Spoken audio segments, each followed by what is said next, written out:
Synopsis: a nervous teen starts over at a prestigious academy in the city of Vale, hoping for a fresh beginning. He quickly makes new friends, but his nights are invaded by a terrifying, recurring nightmare, a fractured world where monstrous creatures hunt him. To survive, he must master a mysterious nightmare system that grants him power, blurring the line between dream and reality. Chapter 1: One Welcome to Vale, Part 1. The city of Vale came into view just after 6. It wasn't quite like Ansel. Ansel had traffic and high-rises and more than one coffee chain per block, but it still felt manageable. Human. Vale didn't. Vale felt like it had been built for something bigger than people. John leaned against the car window, staring out as the skyline grew in the distance. Towers of steel and glass rose from the earth like monuments, glowing faintly in the early evening light. Streetlights blinked on, one by one, casting long reflections on the pavement.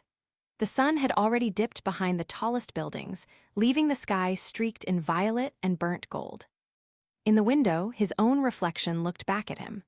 Blonde hair, longer than it should have been, curled messily at the edges of his hood. He had a bit of a soft face, at least that's what people always said, like he hadn't quite grown into it yet. His blue eyes, oddly like sapphires, did not help his case. They were almost searchingly alert, as if expecting the city itself to suddenly reach down and poke him in the chest. So, his dad said, one hand on the wheel, the other fishing around for a water bottle. Excited, nervous, trying not to throw up. John blinked, in that order. His dad grinned. "I'm just saying it's a big day. You're allowed to feel things." "I do feel things," John muttered. "I'm just better at hiding them." "You say," while staring dramatically out a window. John sighed but couldn't help a small smile. "I wasn't being dramatic. I was absorbing the atmosphere." "Ah, of course, my mistake." His dad took a sip of water and raised an eyebrow. "Absorb quietly then, Mr. Atmosphere." They fell into an easy silence. The music hummed from the speakers, and the engine purred steadily below, almost as constant as a heartbeat. The road ahead split into looping overpasses and snarled intersections, lights glowing red and white like rivers of signal. John watched it all with a kind of cautious awe. It was beautiful in a way he hadn't expected. Intimidating, sure, but beautiful. The car turned off the expressway, and Vale truly opened up. Billboards lit the sky, advertising movies he hadn't seen and restaurants he couldn't afford. People moved like currents through the streets, some laughing, some arguing, most glued to their phones as if the world around them wasn't on the verge of swallowing them whole. Everything felt faster here. Brighter and sharper around the edges. "So," his dad said, glancing over, "what's on your mind?" John shrugged. "Just new city jitters, I guess, new school and no friends, nothing terrifying about that." His dad chuckled. "You'll be fine, you've got the arc charm after all." "I've got a fear of heights and a poor posture." "Which makes you relatable." They shared a look, then grinned at each other. It helped. Even with the pressure in his chest and the uncertainty twisting in his gut, it helped. As the car crawled through traffic toward their new house, John caught another glimpse of himself in the side mirror. Perhaps his dad was right. This was an opportunity to spread his wings and expand his worldview. His expression looked a little different now, like something had already started shifting, even if he couldn't name it yet. And soon they arrived at their new stay. The house sat at the edge of a nice, quiet neighborhood, tucked just far enough from the main road that it felt a little removed from the city without being isolated. It had pale blue siding, a slanted roof that looked like it needed a good cleaning, and a porch light that flickered once before staying on. John tried not to read into that. "Well," his dad said as he pulled into the driveway, "there it is, our new fortress of unpacked dreams." His dad paused, scratching at his blonde beard. "Maybe Ark Homestead No. 2 might be a better name." John smirked and stepped out of the car, taking a deep, long breath in the process. The air smelled faintly like freshly cut grass and someone grilling meat a few houses down. The sky overhead was now turning into a darker shade of blue, just tipping into night black. "Looks bigger than I thought it would," John commented, stretching out his arms. His dad walked around the car with a little grunt. "Everything looks bigger after a 4-hour drive, except your posture." John rolled his eyes. You've mentioned. The front door creaked open without a fight. The lights came on with a soft hum, revealing a mostly furnished living room and a scattering of boxes waiting to be dealt with. Most of the heavy lifting had been done the week before when his dad made the first trip up. Now it was just a matter of finding where everything went. Cool, black candles. Where'd you get those? John spoke up, glancing at one of the open boxes. There were a smattering of small black colored candles and what looked like dried flowers in a Tupperware. Oh, those are scented. I copped them from a store earlier this week. What about those rotting flowers? His father glanced over and smiled. Those aren't rotting flowers, they're dried spider lilies. Cool, huh? Whatever you say, Dad. Haha, very funny, making fun of your old man. Anyway, boxes with your name are upstairs. I left the important ones untouched, his dad said as he slipped off his shoes. Figured you wouldn't want me manhandling your little collection of. What kind of toys are they? Anime elves. They're collectible figures, John replied as he headed for the stairs. And they're limited edition hero models, not anime elves. Of course they are. His room was the second door on the left, slightly smaller than his old one back in Ansel, but it had a big window with a view of the quiet street. The walls were blank, the mattress already in place, and beside it, a short stack of boxes labeled simply in black marker, John's stuff. He crouched down and peeled one open. Inside, nestled in layers of bubble wrap, were his favorite figures, knights, heroes, the occasional masked swordsman in way too many belts. He picked one up, turning it over in his hands, then placed it on the dresser like it had always been there. It was strange how comforting something that small could be. Downstairs, he heard a cupboard open, close, then open again with a little more force. John, his dad called up. We've got two options for dinner, pizza or mystery Tupperware. John stuck his head out of the doorway. Does the mystery glow in the dark? It might if we leave it out long enough. Pizza it is then. They ate on the couch with the box between them and paper towels serving as plates. His dad scrolled through a few streaming apps, never settling on anything, while John mostly stared out the window.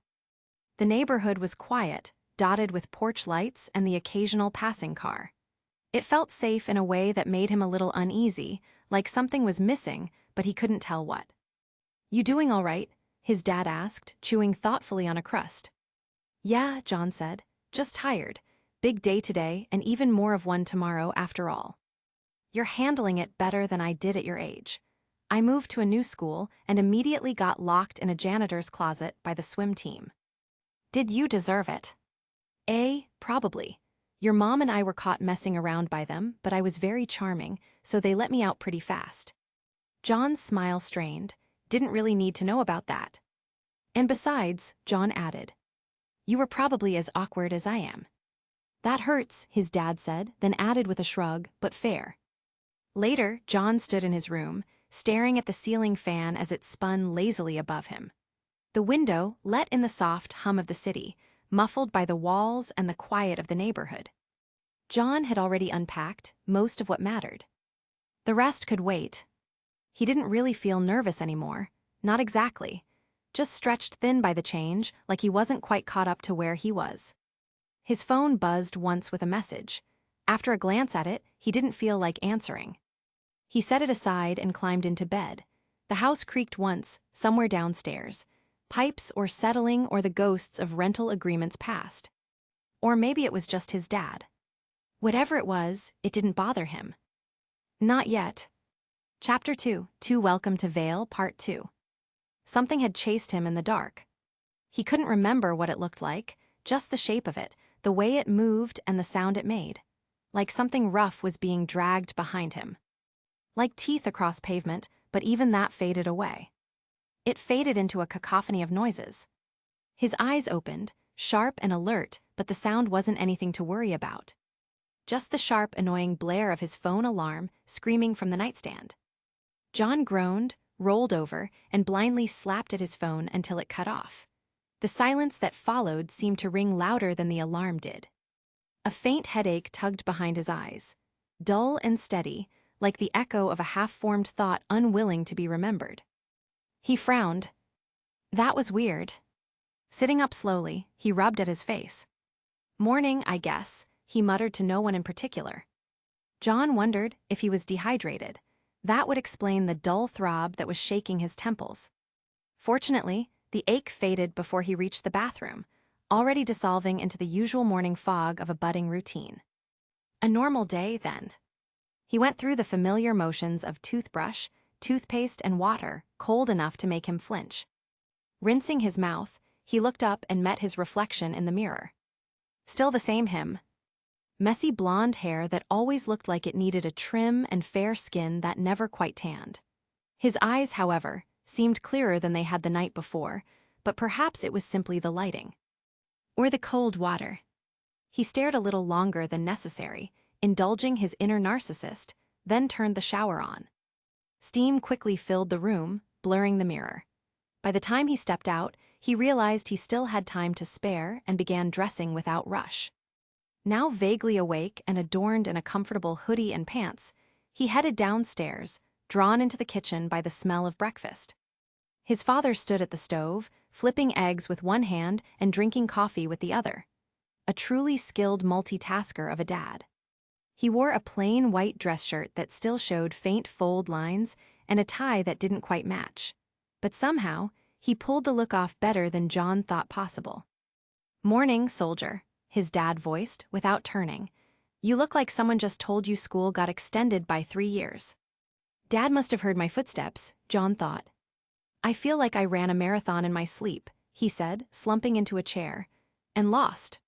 "Nightmare?" his father asked, glancing at him with an odd look in his eye. "Something like that." His dad chuckled and scraped eggs onto 2 plates. "Must be first-day nerves." "More like first-day realism. You'll be fine, you've got a charm, wit, and a strong arc chin." John raised an eyebrow. "Right, like I didn't hear the hesitation in your voice, and you keep saying that like it's a real thing." "It is a real thing. All arcs are born with it. It's a recessive gene tied to awkward social encounters and mild back pain." Explains a lot, actually. His dad placed a plate in front of him and sat across the table. "Big day for the both of us," he said, sipping his coffee. "I've got to pretend I know what I'm doing in a new office with strangers who have no idea I've been winging it for 5 years. Comforting." He smirked and shrugged. "I figured out logistics back in Ansel. Vale's branch is better staffed and more organized, so we know that they're competent. Probably. They even gave me a badge this time." "A badge, huh? Impressive, so you're official now." "I was official a week ago, but yes. Who knows, I might even get a mug with my name on it." John smiled into his eggs. "What's your job title again?" "Operations manager," which is a fancy way of saying, I tell people what to do and then hide in spreadsheets. Sounds thrilling. Pays the bills, and it got us this house which you'll like once you settle in. John didn't respond right away. He watched his dad butter the toast with a quiet efficiency, like he'd done it 100 times and would do it 100 more. The familiarity helped his nerves. "I know that look," his dad said, not looking up. "Go on, speak your mind." John sighed. "School and I are like oil and water. We aren't gonna mix." "Well, at least it's not your old school. You had trouble making friends, right?" "Trouble's putting it lightly, Dad. I had no friends, period." His father tried, and failed, not to smirk. He muttered something under his breath about how it was even possible for someone to be that bad at socializing. John heard it and cringed, but couldn't argue against it as it was true. "Well, new beginnings, hopefully. I still can't believe Mom actually agreed to let me transfer." "You and me both. How'd you even convince her?" "No idea, but between the two of us, it was probably Jade who did the convincing." "Jade, huh?" His dad rubbed his chin. "Yeah, that makes sense." John was not the youngest of 8 ARC children. His parents had always wanted a big family and worked hard to make it happen.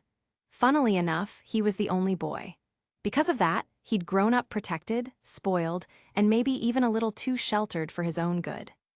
Which was why this was John's attempt to spread his wings of sorts. Jade was his older sister, older by a year, but different in every other way. She'd skipped 2 grades thanks to her intelligence and had already graduated this year. Come fall, she'd be attending Vale University. Which meant she'd be nearby, watching over him, sort of.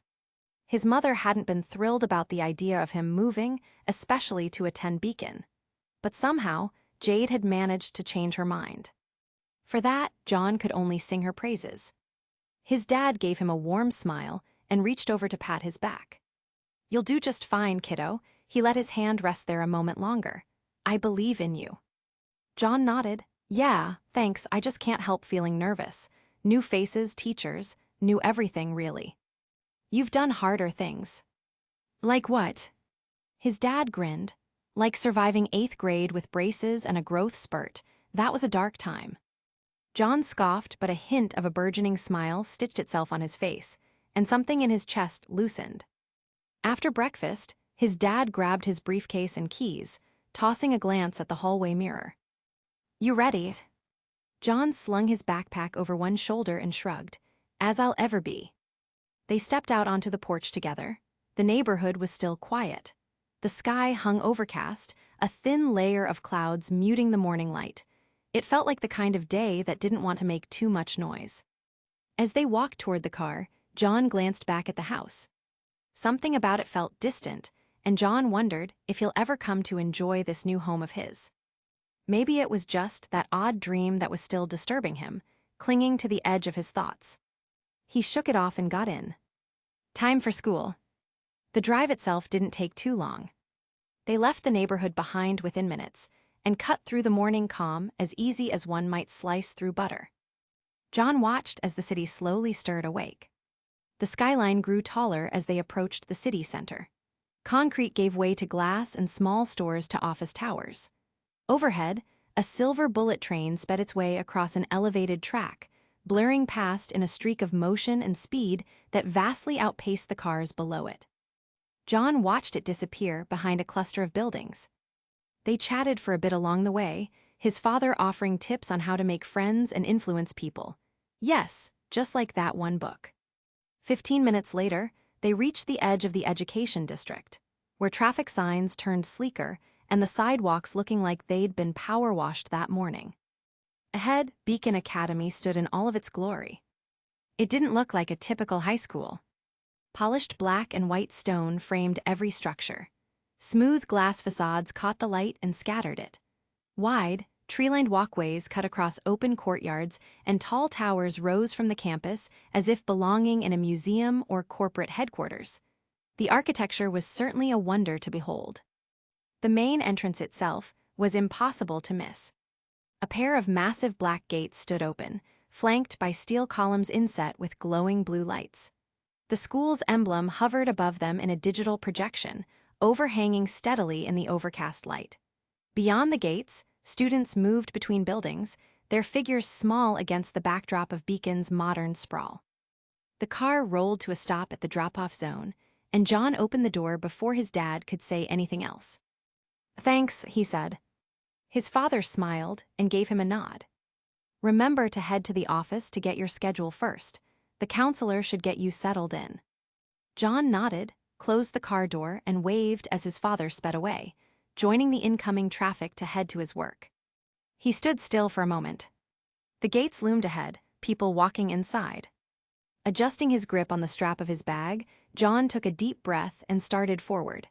The moment his shoes touched the campus path, John couldn't help but smile. Perhaps this would be a fun day, after all. Chapter 3, Welcome to Vale, Part 3. Making his way into the entrance, he couldn't help but take another look at the students around him. He blinked once, making sure he was seeing this right, then again. "Okay," he muttered under his breath. "Did I miss a memo about mandatory model auditions?" The students around him appeared like they belonged on the cover of magazines. Sharp jawlines, flawless skin, not to mention their hair that looked like it had volume settings. And somehow, everyone dressed like they had a personal stylist on retainer. A girl with silver white hair and perfect posture passed by, white heels clicking against the concrete and a school bag strapped against her shoulder. Another guy had sun-kissed skin and abs clearly visible through his oversized jacket. Oversized. His friendly laughter appeared too charming to be real. John instead felt like a potato in a hoodie. It made him almost regret staring at himself in the mirror so narcissistically earlier this morning. He tugged at his collar absently and kept walking. The front building was easy enough to find, and as he entered, signs pointed him toward the administration office. As he walked in, he found a well-lit office lined with glass panels and some modern furniture. A tall woman in a navy blue blazer looked up from her hollow computer as he entered. Her features were striking. Smooth, deep bronze skin hinting at her vacuum descent, sharp cheekbones and dark chocolate hair that was pulled into a long braid which hung over her right shoulder. Her eyes were like pools of polished obsidian, black and refined. His eyes drank in her smooth, alluring curves, but wisely, he didn't linger on her assets, afraid that he might offend her with his impoliteness. If this woman were to walk into a room, John was certain that half the people around would stop and stare. "John Ark?" she asked. Her voice was rich and smooth, like liquid honey butter. Yeah, that's me," he replied not so smoothly. She offered a warm yet faintly amused smile, as if knowing exactly what he was thinking, and gestured toward a nearby seat. "Welcome to Beacon, I'm Counselor Vex." He nodded and sat down, trying not to overthink how awkward he felt. "First days can be overwhelming," she said, scrolling through her tablet. "But we try to make it as smooth as possible. The school has already spoken to your father, and we have finalized a list of classes that you will attend for this year." She handed him a slim, folded packet. "Here's your schedule, locker number, and building map. Orientation is informal for transfer students, so feel free to explore once you've settled in. I have also paired you up with a student that will help you get started." "Thanks," John said, flipping it open. "So, who's the student?" Counselor Vex gave him an oh-so-attractive smirk. "Well, I wouldn't want to spoil the fun. First impressions are everything after all," she said. "You'll see who it is in just a minute." "Right." She smiled again and rose from her seat. "Wait here for a moment. Your buddy will be here shortly." With that, she walked him to the seat in the room and nodded once before turning back to her desk. John sat down and stared outside, noting all the students mingling around. Before he could lose himself to his thoughts once more, the door behind him creaked open. "Hi, are you John Ark?" He turned. A girl stood in the doorway, holding the frame with one hand like she'd nearly forgotten to knock. She looked to be around his age, maybe a little younger, with a pale complexion and bright silver eyes that seemed far too expressive for their own good. Her outfit was striking to say the least. A dark corset-style top, black with red trimming that fit snugly under a half-length crimson dress which split unevenly at the waist and flared slightly behind her like trailing petals. Black stockings ran clean down her legs into sturdy red boots with silver clasps, appearing polished enough to catch the light. Around her neck was thick red scarf, soft-looking, and long enough to wrap once and while falling across her back like a cape. The contrast made her look almost like the storybook heroine, Red Riding Hood, who'd wandered off the page and ended up in the modern world by accident. Even her hair added to the effect, a short black bob with deep crimson tips that framed her face in an animated fashion. A cute, petite girl that had beauty in spades. She offered a wide, nervous smile. "I'm Ruby, Ruby Rose. Counselor Vex said I should show you around." Yeah, that's me, John Ark, short and smooth, ladies, love it." John finished lamely, inwardly cringing at what he said the moment he said it out loud. Ruby paused and gave him a strange look. "Do they?" Probably not, maybe someday," he offered, smiling to shrug off his embarrassment. "Cool, well, good luck with that, I suppose," she giggled, giving a little hop in place before composing herself. "I'm a first year too, technically. I got bumped up a year, so the school figured it would be a good opportunity to make friends and help new people find their way around." She paused, "Also because I don't mind talking." He raised an eyebrow, but she just grinned at him. "Well," she said, stepping aside and gesturing down the walkway like a proud tour guide, "shall we?" John nodded, falling into step beside her as they started down the path. And just like that, he wasn't alone anymore. Beacon's campus felt even larger once you were actually walking through it. Ruby led him through the administration wing of their current building, where polished floors and soft-lit signage made everything feel official and very organized. They passed a few students, some teachers, and one very grumpy-looking janitor, before stepping back outside into the open air. "Pretty big, huh?" Ruby said, walking slightly ahead with her hands behind her back. Her scarf trailed behind her, fluttering like a streamer in the wind. "Yeah," John replied, taking in the scale of the school as they moved between buildings. "More like a university, really." "Some people say it used to be one, or at least modeled after one," Ruby said, looking back at him with a grin. "I mean, who builds 4 separate buildings for a high school?" John blinked. "Wait for." "Yup, buildings A through D, 3 floors each, all organized by student year." She pointed to a structure across the courtyard. "That's Building A, which houses all the science and math stuff. First years stick to the ground floor, second years on the next, and so on. They say the top floor has a telescope dome and a robotics lab, but I haven't seen it yet." She pivoted and gestured toward another building. "Building B is for arts and languages. Drawing, painting, music rooms, language labs, the works. I'm pretty sure there's a kiln in there too, though I've never used it." "Way to sell the place," John marveled. Ruby giggled. "Wait till you see Building C." They passed Building C next, a long complex that had skylights and tall windows. Inside, the echo of bouncing basketballs and distant shouting hinted at activity. "Physical education," Ruby said. "Indoor soccer field, full-size swimming pool, and a basketball court that doubles as a gymnasium. They even host tournaments there." "Okay," John said. "Now you're just making stuff up." "Sounds fake, right? But I promise it's real." She stepped back and spread her arms. "Beacon, where high school feels like a sports complex." "And Building D?" John asked. "We're in it," she said with a smile. "Admin offices, the big library, teacher lounges, and some club rooms too. Student council meets here, and drama club practically owns the top floor." "They took it over." "Yeah, soundproofed it and everything. Sometimes you'll hear people screaming up there, but it's just someone rehearsing Macbeth." John laughed.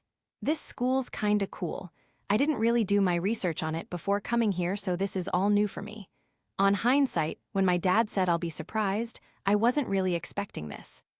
Well, wait till you see the stadium."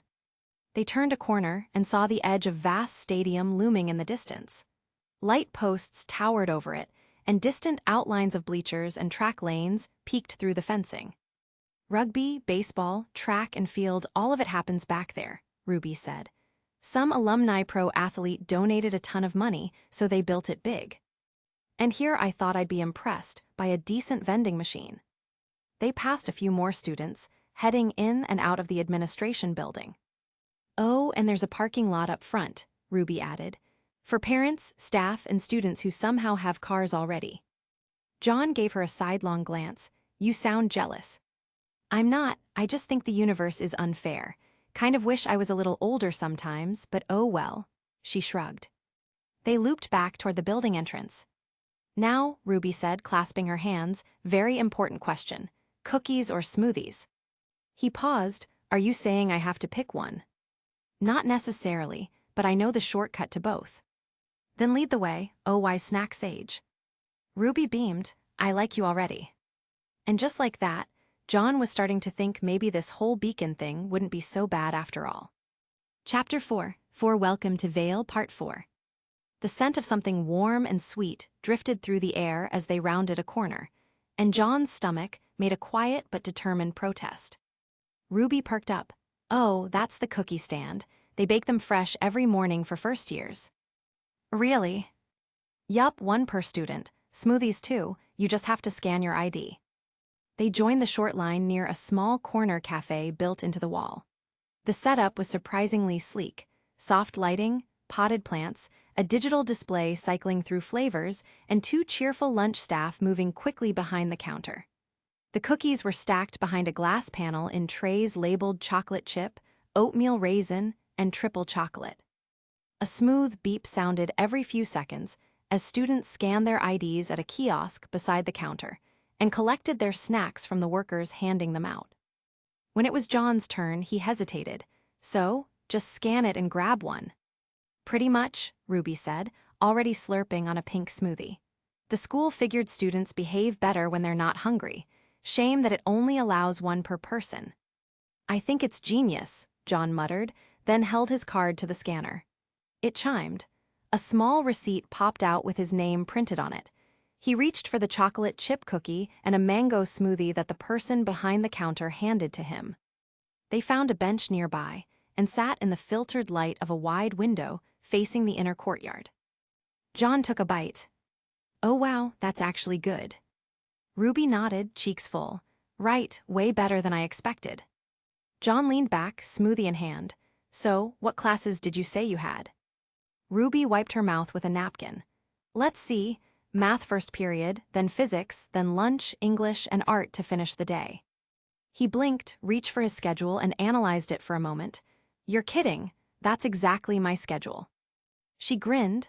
"I know, I was informed about your info yesterday when the counselor pulled it up. That's one of the reasons why she asked me to show you around. Figured it'd be easier if we just stuck together." "Oh, that's actually kind of perfect. You're welcome for my kindness, by the way." She beamed, then added, "Besides, if you get lost, I won't have to go far to find you." "Thanks for the vote of confidence."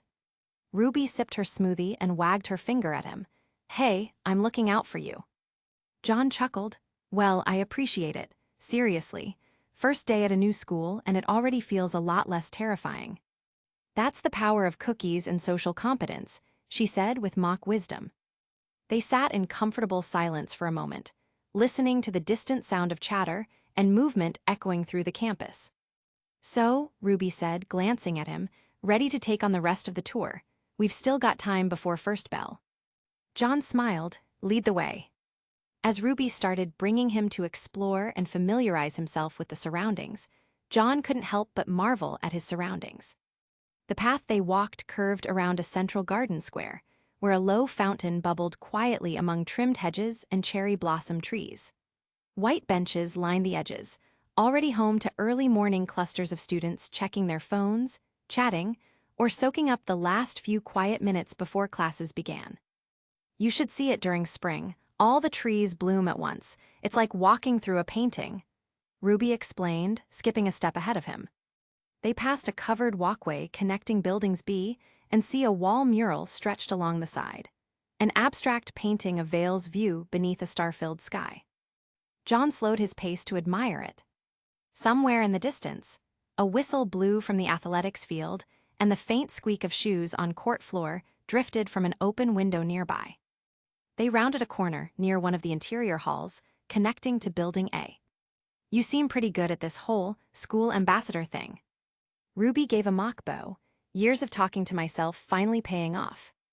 As they jested with each other, someone came down the hallway ahead of them, drawing attention without trying. A slender girl with a cool, composed walk, pale, pristine peach skin, and long silver-gray hair tied into an elegantly styled side ponytail.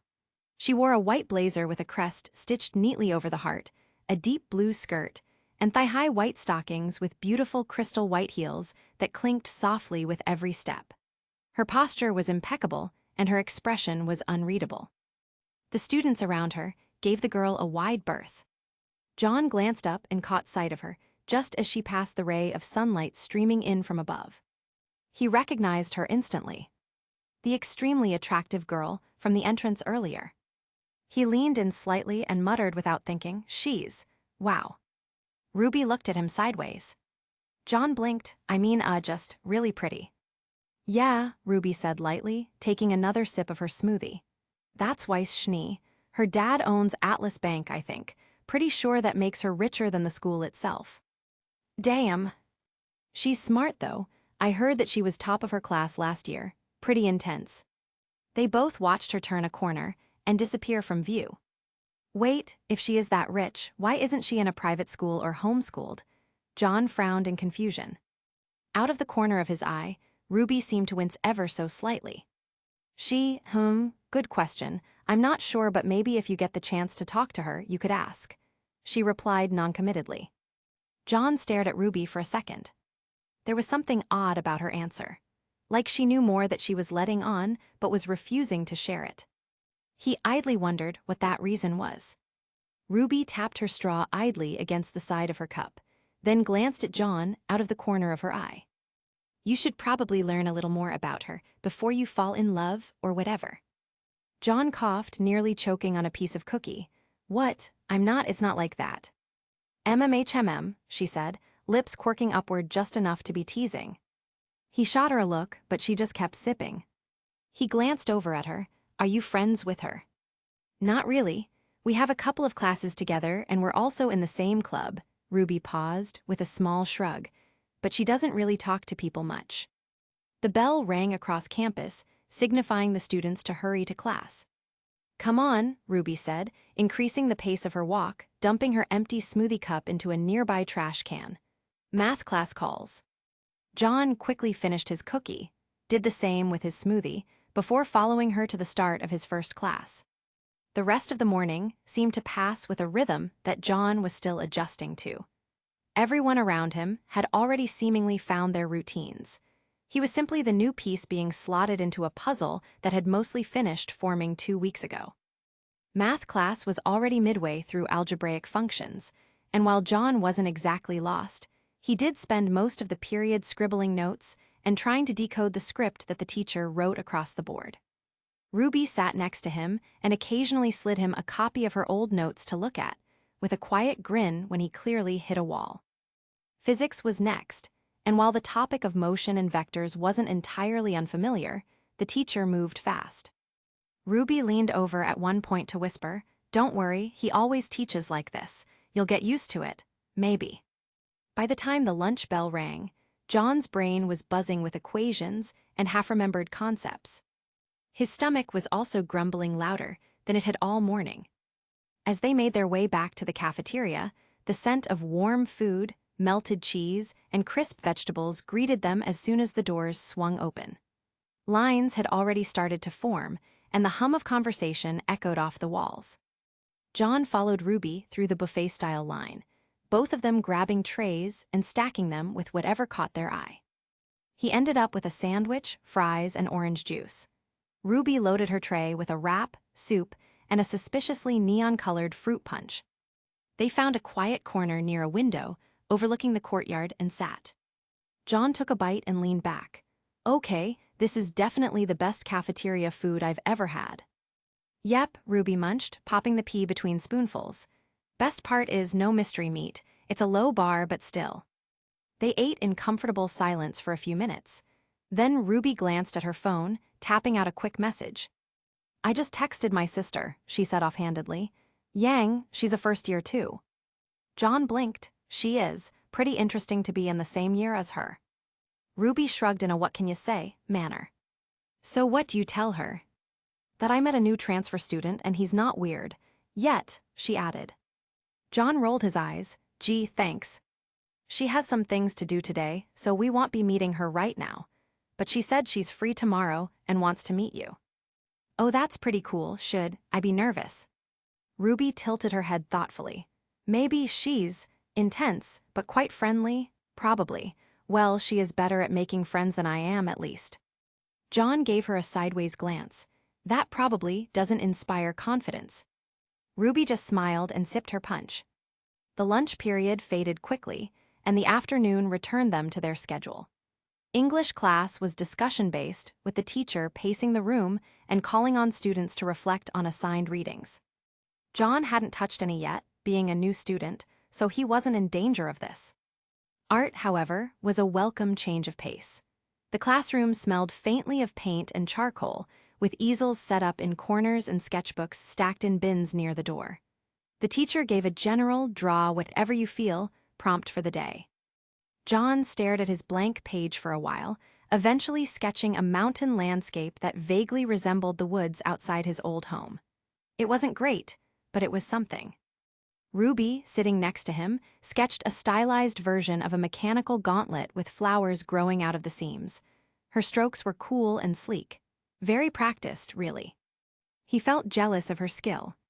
When the final bell rang, students spilled out of classrooms in waves, some racing to catch rides and others lingered by lockers or chatted in the courtyard. The sky had turned pale gold, casting long shadows across the pavement. John followed Ruby toward the front of the school, backpack slung over one shoulder. His body was tired in that satisfying, end-of-day kind of way. Well, he said, day one survived. Ruby smiled. You did good, very well done, I might add. Is that a compliment? Of course. They stopped just short of the main gates, near the large parking lot which was already half empty. I've got something after school today, Ruby said, adjusting her phone and tucking it into her dress pocket. Club stuff. John raised an eyebrow. What kind of club? She hesitated for a half-second too long. Just a thing the school does. They handpick a few students for special extracurricular stuff, mostly to do with psychology. That's vague. She shrugged. It's supposed to be. I can't really say much about it. John studied her expression. She looked practiced, as if rehearsing a script, likely having this conversation before. All right, he said, deciding not to press. You've got your secrets. Cool secret cookie club, got it. Ruby's mouth quirked into a half-smile. Maybe one day I'll let you in on it. Maybe, he echoed. She waved and turned back toward the campus. See you tomorrow, John. Yeah, he said, watching her go. See you. As he watched her head back into Building D, John couldn't help but wonder what type of club she was in. Shrugging and putting it out of his mind, he turned around just in time to see his father's car pull into the lot. Chapter 5, Welcome to Vale, Part 5. The car door closed with a satisfying thunk, muffling the buzz of the school grounds. John exhaled as he slumped into the passenger seat, greeting his dad and dropping his backpack to the floor by his feet. His dad glanced over from behind the wheel with a half-smile. So, day one at the big city school, did you get bullied or embarrass yourself? John snorted. Neither, I lived barely. Promising start. The car pulled out of the lot and merged into late afternoon traffic, the sun casting streaks of gold across the dashboard. John leaned his head against the window, watching the unfamiliar streets blur past. It wasn't a long drive, 20 minutes, give or take. Just long enough for the weight of the day to sink in. 2 weeks of catching up to do, John said after a moment. The classes are all halfway through, with stuff I haven't seen since middle school. His dad gave a sympathetic hum. You need a tutor. No, I'll manage, but still. Which subject was the hardest then? Physics or, no, don't tell me art was hard. His father jested, giving him a half grin. Haha, very funny, John scoffed. Math's dense and physics was faster than I'd have liked, but I'm not drowning. Ruby helped. Ruby, his dad's tone shifted just slightly. Girl that was assigned by the school to be my buddy. She is in all my classes and we sat together. She showed me around too. Pretty nice. Nice as in helpful, or nice as in? Dad. He grinned, just asking. John rolled his eyes, but the smile tugging at his mouth betrayed him. Anyway, English was easy. Teacher didn't call on me since I'm new.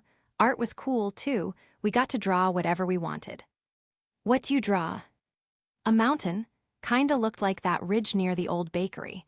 Wasn't great, but better than stick figures. You loved that ridge, his dad said, chuckling. Always said it looked like a dragon laying down.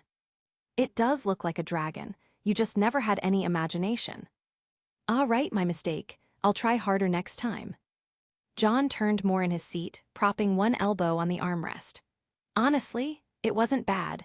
Weird being the new kid again, though. Everyone already seems to have their groups. Teenage politics, his dad drawled sarcastically, truly a nightmare to navigate. Right, like you were the ultimate protagonist in high school. Well, I was certainly popular, let's just say that. John laughed, Casanova much. His father shrugged in response. The rest of the drive passed in light conversation and stretches of companionable silence, and as soon they pulled into the driveway, John let his head fall back against the seat, eyes closed, before opening the car door and shimmying himself out. Not bad for a first day, his dad said, shutting off the engine. Yeah, John murmured, not bad at all. John kicked off his shoes the moment he stepped through the door and let out a long breath as he headed upstairs to his room. The house was still half full of unpacked boxes, but at least the essentials were in place, which made it feel more homey. When he entered his room, he dropped his bag in the corner, turned on his hollow computer, and flopped into his chair. The screen hummed to life with a soft chime, projecting a floating interface above the desk. He scrolled past unread messages and school notifications before opening one of his favorite games. A single-player strategy RPG that he'd nearly completed, but still loved to sink time into. Outside his door, he could faintly hear his dad moving around in the kitchen, possibly attempting to cook something edible for the two of them to eat. "Please don't burn anything," John muttered under his breath, though with a smile.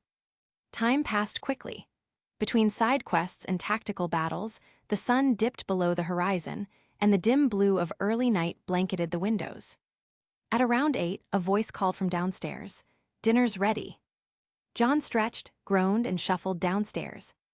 The kitchen smelled amazing, a dash of garlicky, savory, and rich. His father was already seated at the small table, dishing out a generous helpings of spaghetti onto 2 plates. The sauce was thick and red, sprinkled with herbs and a bit of cheese. "This," his dad declared, tapping his fork against his plate, "is a halfway decent Australian dish. Not my best ever, but it'll do." John took his seat and twirled a forkful. "Looks pretty good to me." They dug in, the silence between them filled only with the quiet clink of utensils and the occasional satisfied hum. "Not bad," John said after a few bites. "Definitely on par with Beacon's cafeteria food." His dad gave a confused smile. "I'll take that as high praise."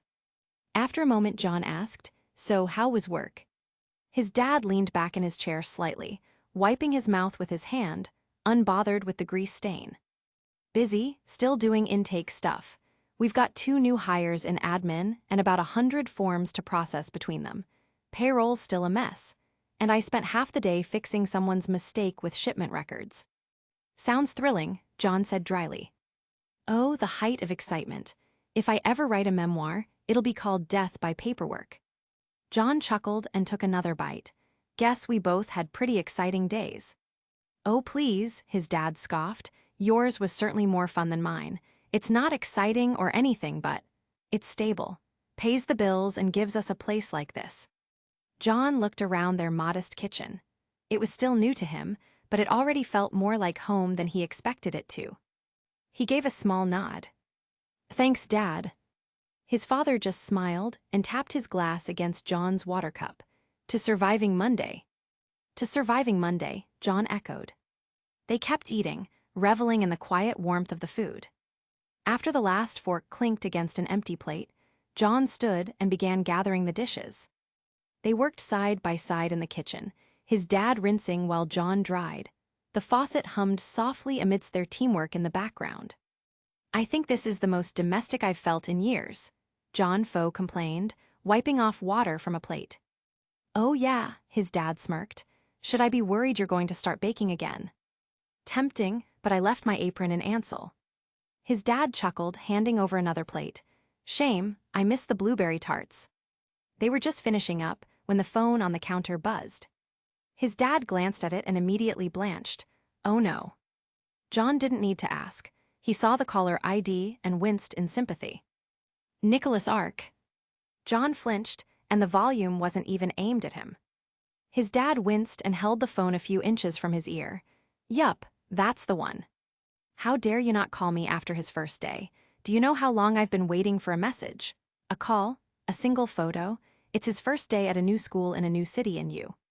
Her tirade continued without pause. John counted a solid 60 seconds before his dad managed to sneak in a word. "We were going to call after dinner."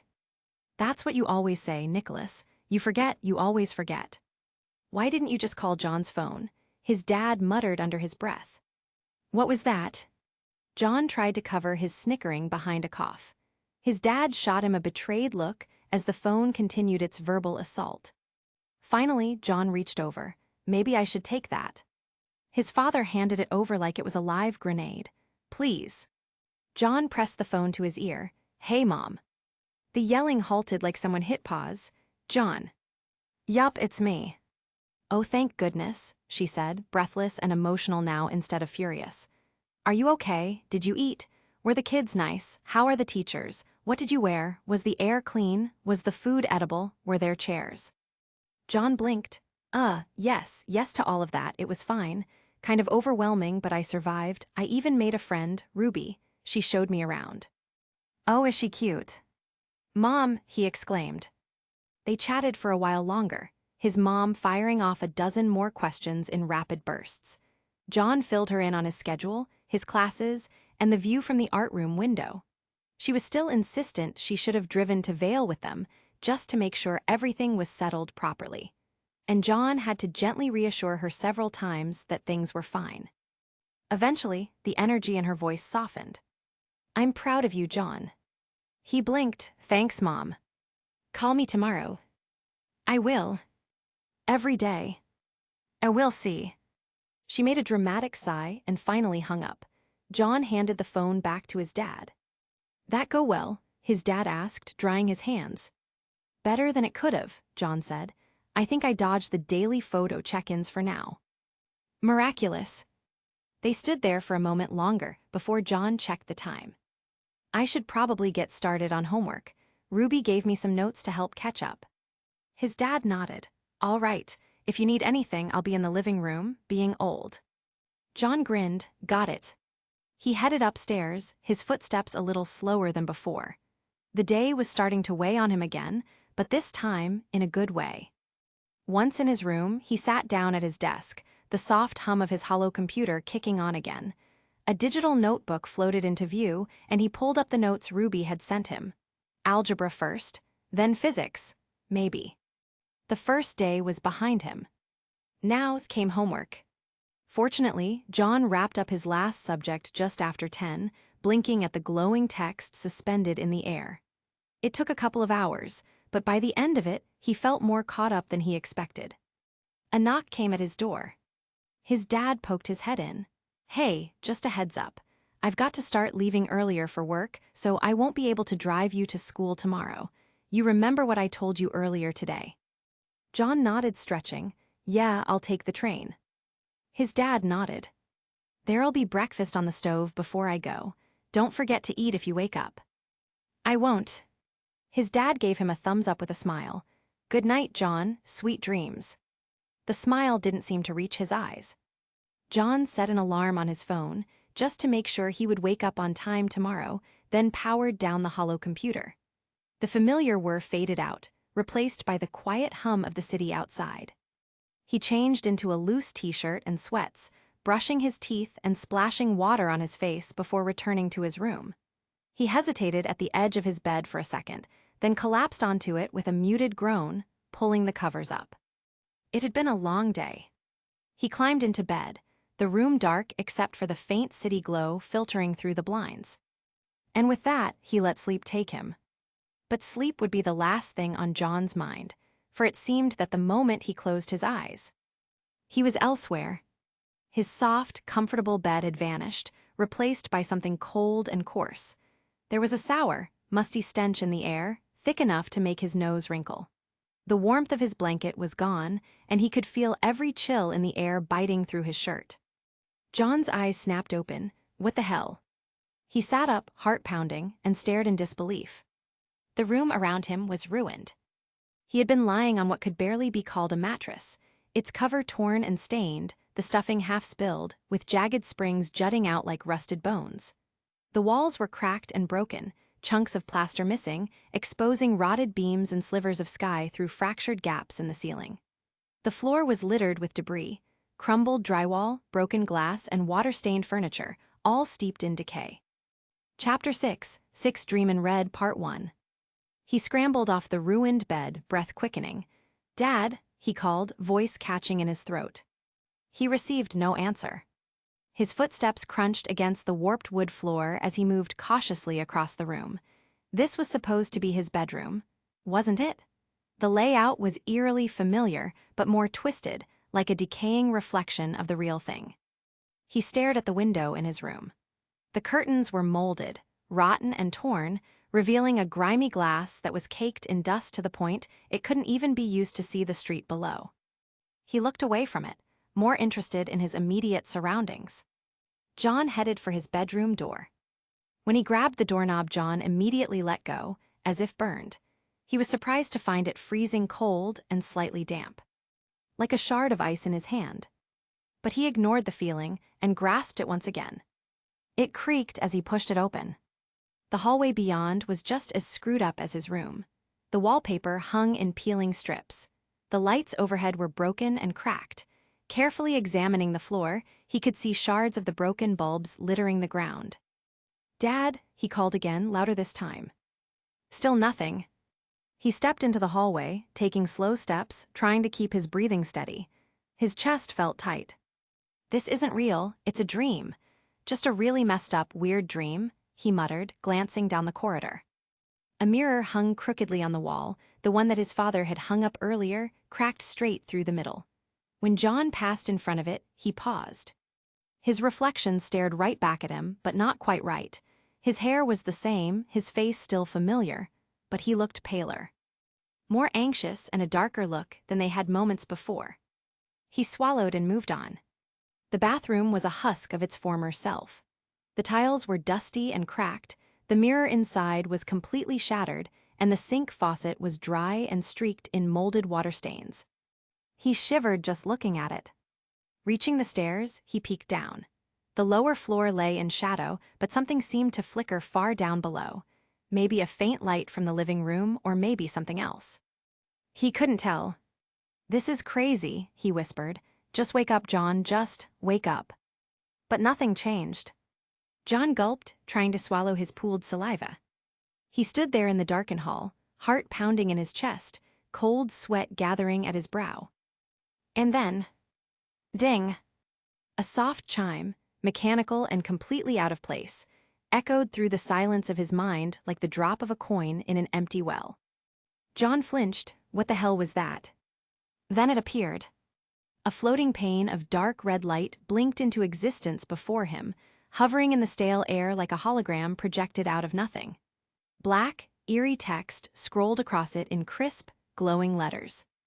"Welcome to the dream. You have been granted access to the nightmare system. Start tutorial, Y/N." John stared, frozen. Okay, that's new. He blinked a few times, half expecting it to vanish. It stayed, however, and pulsed faintly, as though waiting. "A system, like in those novels," he murmured, cautiously leaning closer. The light gave off no heat, and the air around it didn't waver either. His mind raced. He'd read about things like this. The specific genre was something similar to the Isekai genre, which involved dungeon crawlers or even special worlds with hidden rules. But this wasn't a game or a fantasy novel. This was his hallway. His new house's dusty, rotting hallway. And yet, a strange thrill bubbled beneath his anxiety.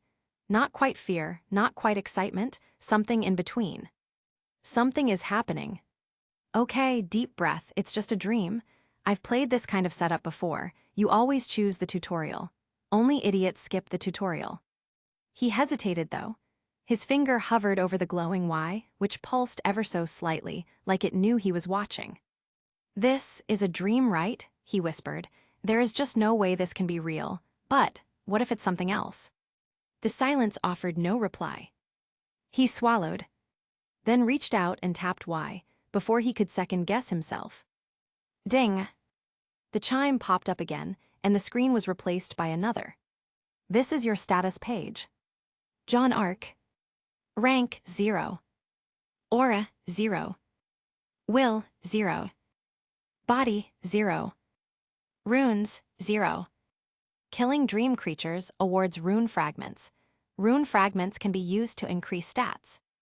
Rune fragments can also be used to create rune skills, based on your willpower and imagination. Aura fuels rune skills, will fuel structural power of rune skills, and body physically enhances you. Try your best to survive. Good luck." With that, the system dinged again, the tutorial window vanished, leaving John with more questions than answers. He stood rooted in place, eyes wide. "That's it? What the hell do you mean by welcome to the dream? What the hell are runes? What dream creatures? Why is everything so broken and destroyed like a trashy version of reality?" The nightmare system did not respond. He wasn't sure whether to be sad, annoyed, or confused. Maybe all three. His heart thumped in his chest like a drumline. That was real, he thought. I didn't imagine that. That was a system window. A literal system window straight from fiction. He turned slowly in place, as if expecting more floating messages to appear, but the hall remained as ruined and quiet as ever. Dream creatures, runes, skills based on imagination. His palms were starting to sweat.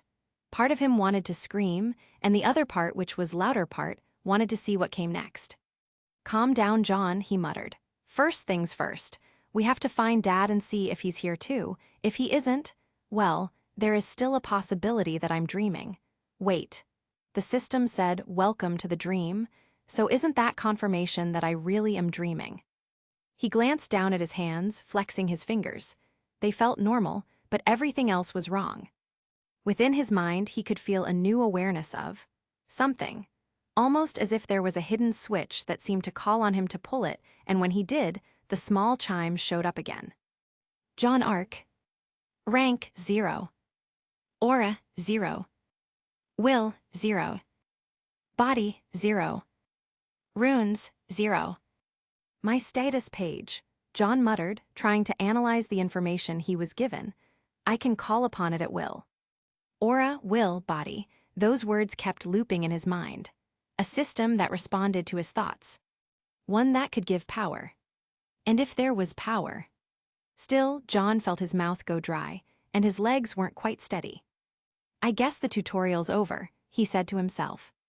The hallway ahead stretched into darkness, silent and expectant. And John moved forward. He had to find his father.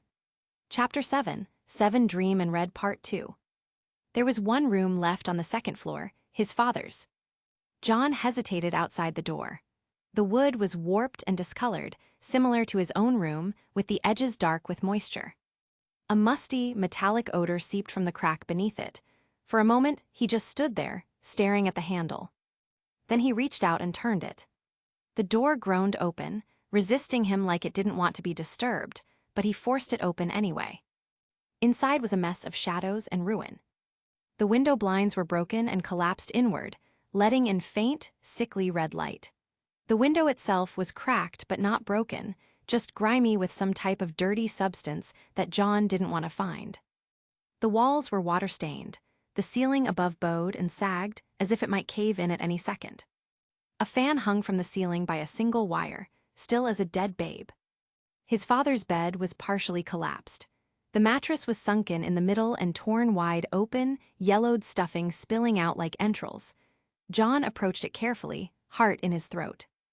"Dad," he called again, softer this time. The silence was deafening. He checked the nightstand. A few rotten books laid there, dusty and moldering, beyond recognition.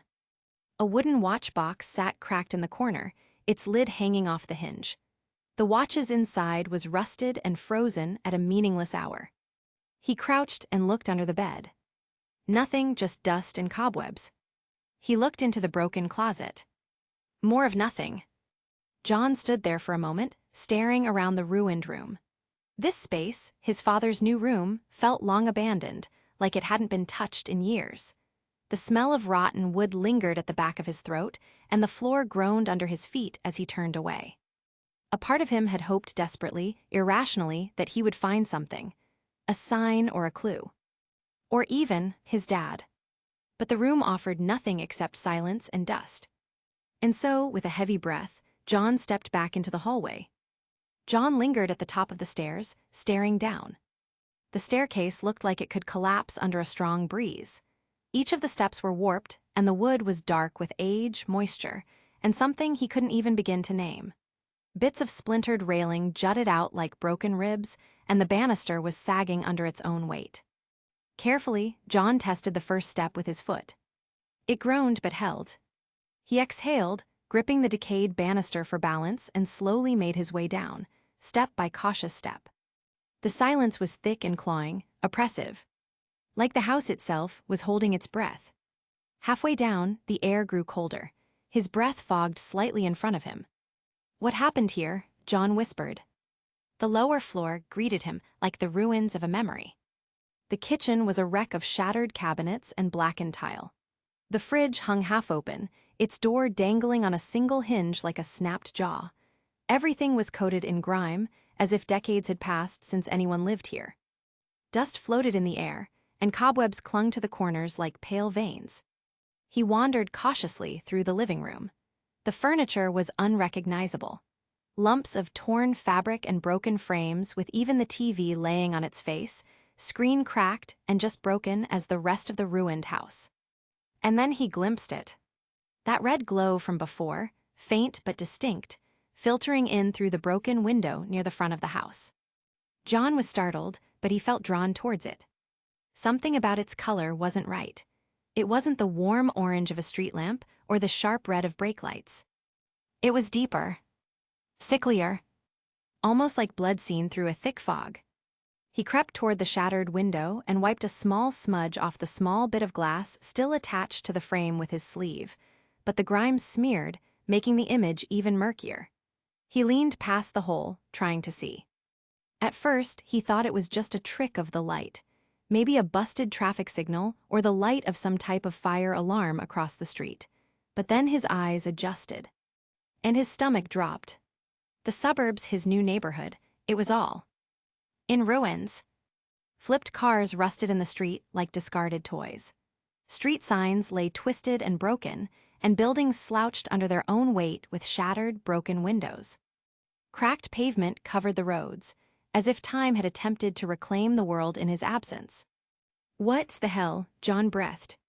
It looked post-apocalyptic. Like a war zone, but he didn't remember any disaster.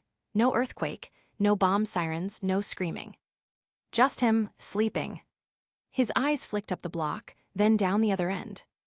Dead, broken streets and red, glowing haze. Am I dreaming? He muttered.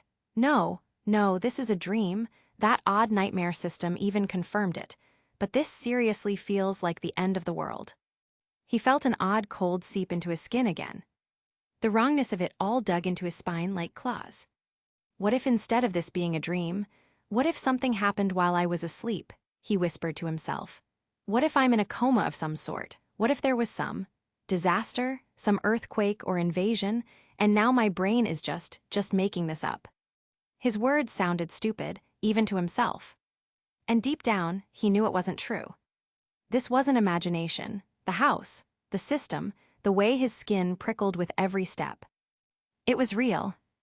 In its own terrible, twisted way, it was real. His eyes drifted upward, toward the sky. And that's when he saw it.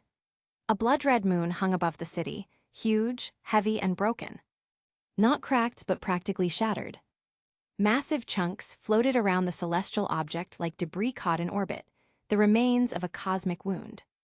It pulsed with faint red light, bathing the ruined world below in a sickly, hazy glow. John's breath hitched. It looked terrifying. Not just unnatural, but offensive to existence itself. A celestial corpse staring down at him with a dead eye. He pressed a hand to the window frame, needing something solid to hold onto. What the hell is this place? He couldn't look away. That fractured moon seemed to mock him, like it knew something he didn't, like it was waiting for something. Like it always had been. John stepped back from the window, heart thudding in his chest. Whatever this dream was, whatever the nightmare system had pulled him into, he had the awful feeling that it was only just beginning. He was proven right when only a moment later, he heard a shuffling sound cut through the silence of the night like a razor. John stilled. He wasn't alone. Chapter 8 Dream and Red Part 3. A low snuffling noise resounded, wet and ragged, drifting up from outside. John blinked, the noise pulling his attention back to the street. Slowly, cautiously, he leaned forward and peeked through the broken, grime-smeared glass. There in the broken street ahead, something moved. It prowled on two legs with a gait that was uneven yet powerful.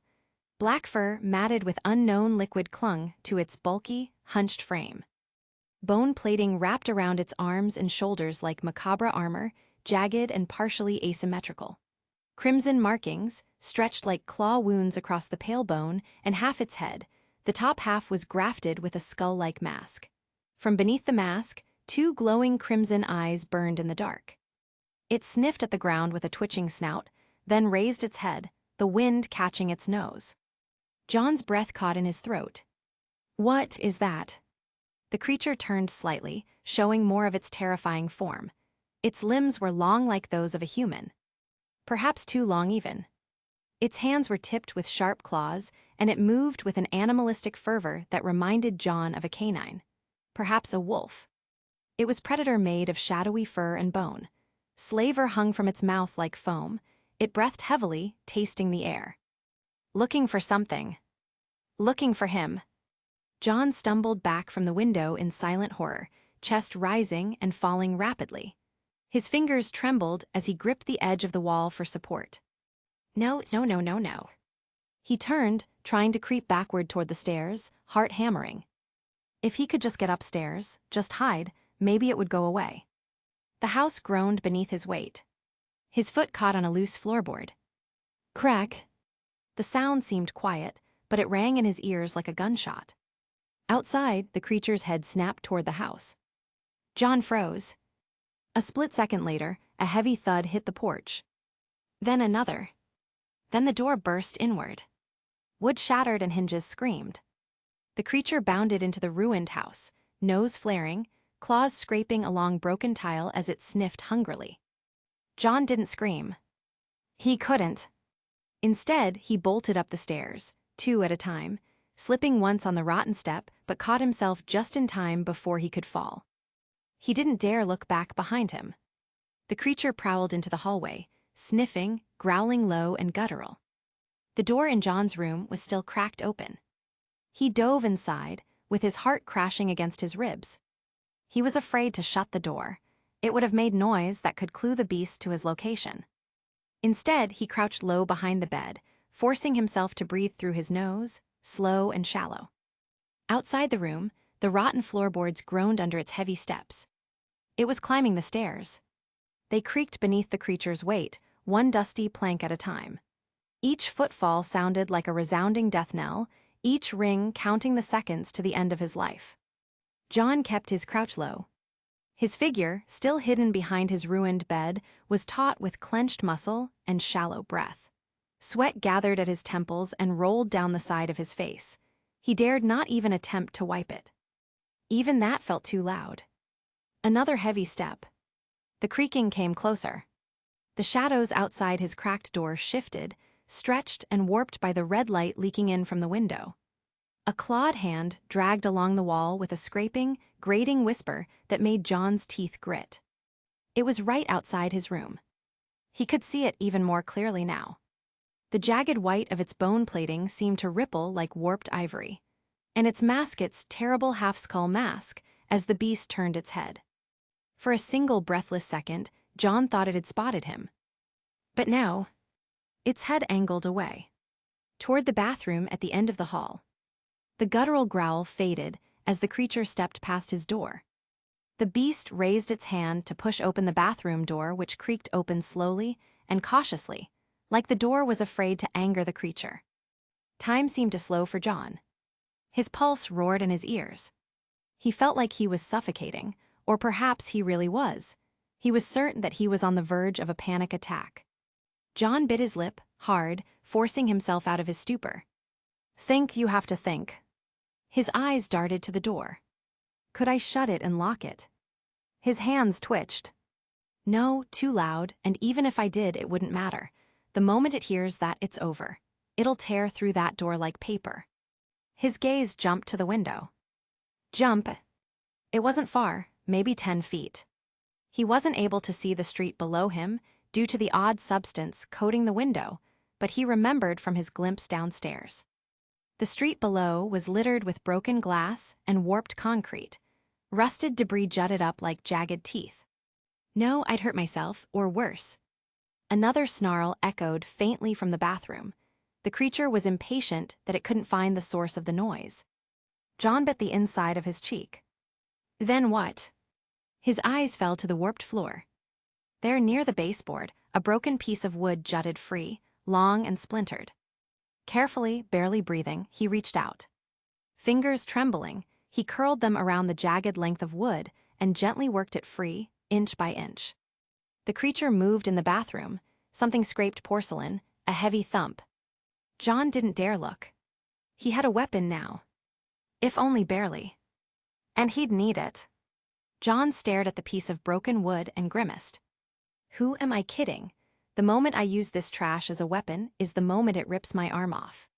Suddenly, a plan clicked in his mind. Not a good one, not even a sane one. But maybe, just maybe it was something. His grip on the broken plank tightened, splinters digging into his palm. If I can't outrun it and can't fight it, then my only choice is to outthink it. John's breath trembled. He looked at the jagged piece of wood in his hand, then toward the door, still cracked just enough for him to see the hall. The shadows inside the bathroom shifted. Now, moving slowly, careful not to let the floor creak, John crept toward his bedroom door. Each inch felt like a mile. The pounding in his chest was deafening, like drums echoing through a tunnel. Time stretched. His heartbeat, his breath, even the faint scraping from the bathroom, all of it slowed as adrenaline flooded his veins. The plan raced through his mind in vivid detail, crystal clear. The moment I see it, a hand, a leg, anything, I throw the plank at Dad's door. Hard, make it loud and make it crash. With luck, it's dumb and it'll hear the sound and go straight for it. If it charges the door, if it breaks it down like how it did to the front door when it heard me earlier, the noise will cover mine. It will give me a chance to run, down the stairs, out the front. I just have to move fast, before it hears me. He knelt beside the door, keeping low. The hallway was dim, flickering red light casting warping shadows across the walls. From the bathroom, another soft growl rolled out. The creature was moving. Closer to the exit. John's muscles tensed, every fiber of his being coiled like a spring. All he needed now was the right moment. Chapter 9, Nine Dream in Red Part 4. The plan went off without a hitch. The moment the creature's arm emerged from the bathroom, John moved. The broken piece of wood flew from his hand in a blur of motion. It spun once, twice, then struck his father's door with a sharp crack. The sound echoed loudly, like a gunshot down the ruined hallway. The creature reacted instantly, snarling with bloodlust. A guttural roar erupted from its chest as it lunged, crashing through the bathroom doorframe and hurling itself at the noise with lumber-snapping force. Wood buckled and hinges groaned. The doorframe split apart beneath its mass. It tore through the entry with a snarl of wild hunger, blind to anything but the sound. And John was already gone. He sprang to his feet and bolted down the hallway. Each step as silent as he could, impacting against rotted floorboards. The noise behind him was akin to thunder in his ears, snarling, crashing, and tearing. Fortunately, the chaos cloaked him. He flew down the stairs, feet stinging as splinters bit into his exposed skin, the pain barely registering. Debris cracked beneath him, giving way to his weight. He hit the bottom landing, then turned and sprinted forwards, his heart hammering wildly in his chest. The front door was still open, half-hanging, ruined from before. He slipped past it without breaking stride. Cool air slammed against his face, and his feet struck broken asphalt. Cracked skin mixed with dirt, marring his gait with blood. Yet he ran. Only to stop for a moment, skidding to a halt the moment he was past his front gate. The blood in his veins turned to ice. John had just realized that the beast, it came from outside. The thought hit him like a punch to the gut. That thing, whatever it was, it hadn't been waiting inside his house. It had come in from the street. It was out there. His breath hitched, and a cold sweat broke across his skin. His stomach churned violently, bile rising in the back of his throat. He bent forward slightly, one hand bracing against a rusted fence post. He wanted to vomit. He wanted to run. How long had it been out here, sniffing for him? How many other creatures like it were there? He looked around, heart hammering, blood roaring in his ears. The world beyond his yard was a maze of broken pavement, shattered windows, and warped metal skeletons that had once been cars. The streetlights flickered red and black in a sickening pulse, painting the ruined neighborhood in colors of blood and void. "What now?" he whispered to himself, voice shaking. He didn't know because he didn't have a plan this time. John forcefully swallowed down the bile in his throat, suppressing his desire to curl into a ball. All right, options, just think. His eyes darted left, back around the side of the house. The backyard was still empty. If he was lucky, the creature would get bored after wrecking what was left of his home and leave. Maybe then he could sneak back inside and find what? Safety? Shelter. Or he could try to reach one of the rusted cars nearby. There was one just a few yards away, a sedan with its windows long since shattered. If he could get the door open without too much noise, maybe he could hide on the floor of the backseat. Lay low and wait. That's assuming it doesn't hear the door, or smell me. Another option, keep running, down the street, away from this place entirely. But to where? Everything looked the same, dead and warped. Every shadow might be hiding something worse. He swallowed back the nausea clawing at his throat and took a shaky breath. Come on, think John, you won't even get a second to screw up, not with that thing on your tail. He wiped the sweat from his brow with a shaking hand, heart still pounding. None of the options were good. The choice was taken from him. A sound split the air behind him, a twisted amalgamation of a blend of consisting a wolf's howl and a feral dog's bark. His head snapped up toward his bedroom window, the one overlooking the street. And his blood stilled in fear. With wide eyes, he watched in slow, helpless horror as the window frame exploded outward in a shower of glass and splintered wood. The creature launched through the wreckage, mid-leap, claws extended, eyes burning with an evil rancor. Some distant, detached part of him realized the horrifying truth. It had torn through his father's room in less than 10 seconds. And then it had gone straight for his. It had seen him. That was the only explanation. Somehow, somewhere the moment he'd stepped into the open, it had caught sight of him through the dirty glass of his bedroom window. Which didn't make sense because from what John remembered, that window was dusty and dirty to the point that barely anything could be seen from it. The creature must have had exceptional eyesight. And now it came crashing through the window and wall like a force of nature. Glass exploded outward, and the window frame shattered. It had barreled through the obstacle like cannonball of rage and muscle. John turned to run. Or he tried to. But his legs didn't move. Why aren't they moving? His muscles clenched and spasmed uselessly. He tried again, willing them, begging them to respond. Move, come on, move. Instead, his knees buckled. His balance vanished, and he pitched backwards. No. The ground struck him hard, the back of his head clipped something solid. Dull pain flared up his spine. And still, he didn't move. What the hell is happening? Then, through the haze of panic, a thought surfaced. A memory from an old science class. A teacher of his once mentioned that animals exhibit interesting behavior when confronted with a predator. For some animals, the instinct was to fight.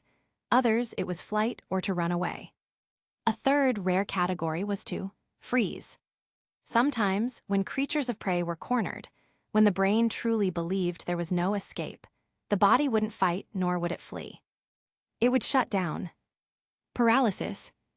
Complete and terrifying. Useless. Is that what this is? My body's betraying me. The beast landed with a thunderous crash. The asphalt cracked, breaking into a small spiderweb of cracks beneath its monstrous weight. Glass and dust erupted in a small cloud around it. John lay there, helpless, watching it through the swirl of debris. Its bone-encrusted wolf head rose. Eyes glowing like hot red coals locked onto his. It saw him. It knew him, as if sensing his thoughts, his emotions. And by God, was it ever hungry? But for a single heartbeat, it only stared, as if savoring the hunt. Then it lunged. Jaws split wide, claws spread, every inch of it radiated death. No, not like this, please, not like this. His life flashed behind his eyes in jagged, disconnected pieces. His dad smiling across a breakfast table, his sisters calling out to him as he played knight and princess with them.